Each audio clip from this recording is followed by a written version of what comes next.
Today we're talking about the Kizer Cutlery full-size sheepdog. I don't have the mini sheepdog for review, but this was handed over by ZACK, so thanks ZACK. I'm going to go ahead and post his Instagram handle with his little @ sign and everything down below in the description, and you guys can check out his stuff. He does a lot of traveling. Excuse me. Pissing my own self off today. He does a lot of traveling, and I think you guys would enjoy his content if you haven't, or if you guys are on Instagram. So anyway, let's go ahead and take a look. This is still really tiny. If I'm being honest, this is too small, just in my liking. Just with the overview, I can already tell this is going to be too small. I checked it out real quick last night, put it in my hand, and that's what this video is going to be about. Because, well, let's just go ahead and open it up. Why don't we just get started, Roman? Why don't we just get started? So yeah, we have the Kizer logo. Let me zoom in. There we go. We're working with S35VN. There's the model number. Sheepdog knives logo on this side. Blue collar, pivot collar here. No spirally spirals. Neither on this side. You have the lock bar insert. This is a frame lock with titanium handles. You have the cutouts here. There is no milling on the inside of these handles, which, I mean, that's totally cool with me. The pocket clip is not reversible. That being said, Kizer does listen to their customers and created a left-handed sheepdog just recently. So if you're lefty, well, you no longer have to be sorry about it.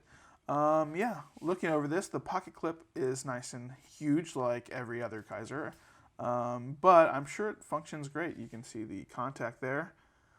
It'll probably slide right over. This is a fairly smooth knife.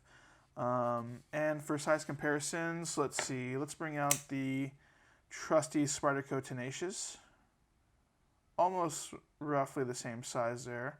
Let's go ahead and check out the Paramilitary 2. Wow. You can see the size difference there, especially within the handles. God, Roman, come on. Here we go. So you get a lot more grip on that Paramilitary 2. Woo! And here is the Kizer Critical, which, let me just put this guy down here. There you go.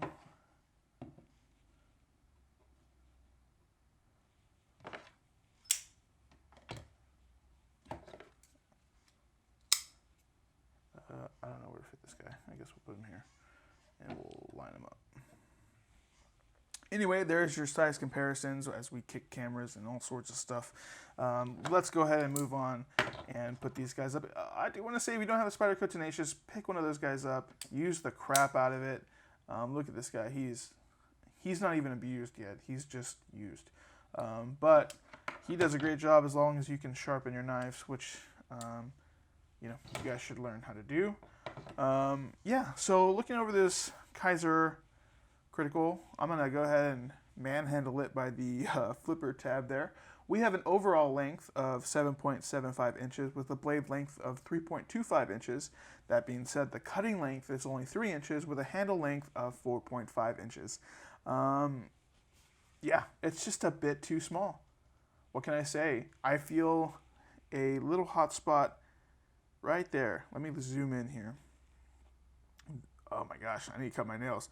That little guy right there is kind of irritating my fat finger here.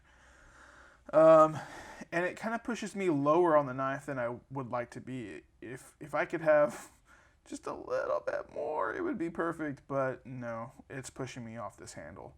And I feel like I can grip this knife and, you know, still need more. There is no jimping anywhere either, which, you know, Kizers don't always have jimping, but I do like it on the Critical. Now, that being said, if you guys have held a Critical, this knife is my most perfect ergonomic knife that I own for myself. Let's check out the detent while we're looking at this. Okay. It's light. It's a very light detent. Let's take a listen.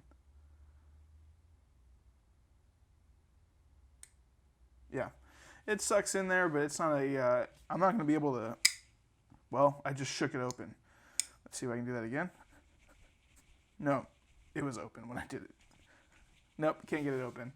Yeah, it's not going to shake open. I think it was slightly open like this when I shook it the first time. The flipper tab, it's huge. Look at that flipper tab. I don't know. You even carry it this way. Hey, man, use my knife, whatever. So yeah, this is only a tip down or tip up right-hand carry. But like I said, you can have the new left-handed version, which is completely lefty. So yeah, I mean, overall, it's a beautiful knife. You have the stone washing over the blade, and I really do like it. I love that there's no swirlies here. I don't know. It fits the Kizer Critical for what it is, but it also has a bigger pivot collar than the Sheepdog, which is something interesting.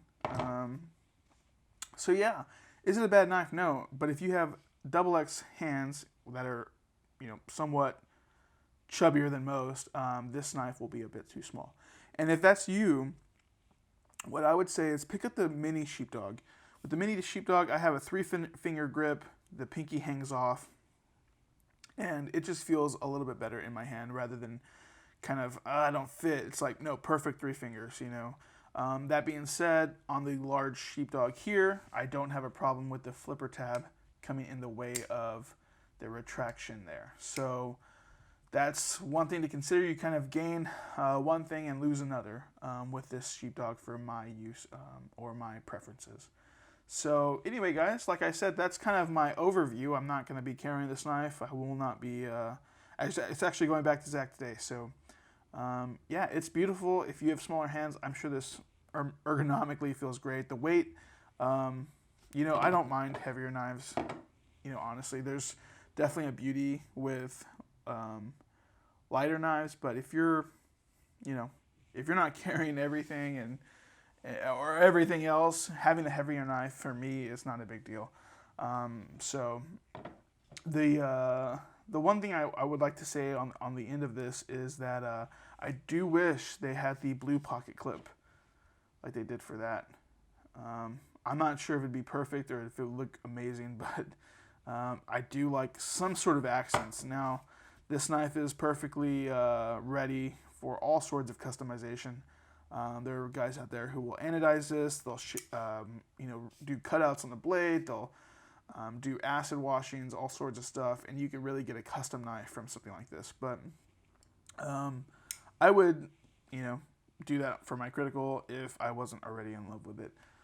So anyway, guys, that's your overview. If you haven't already, please do like this video or comment down below on what you're carrying today as far as knives. And if you've had this Sheepdog, do you have the same problem I do with a handle that is just barely too short? And if you haven't, please, guys, go ahead and subscribe. I'm trying to create content every 1 to 2 weeks, and I have plenty of more content coming. We'll have some cool knives up on the table very soon. I eventually do want to use my Wicked Edge on camera and show some before and after edges while working with something like that. I do have some knife care content coming, and while we're here and talking and just chatting a little bit more, let's go ahead and check out the sharpness of this guy from the factory. This hasn't cut anything as far as I know. Not bad. Pretty good, actually. Yeah, pretty good edge there. It's pretty consistent. Should be an easy guy to put on the Wicked Edge or the KME, whatever it is you use. Alrighty, guys.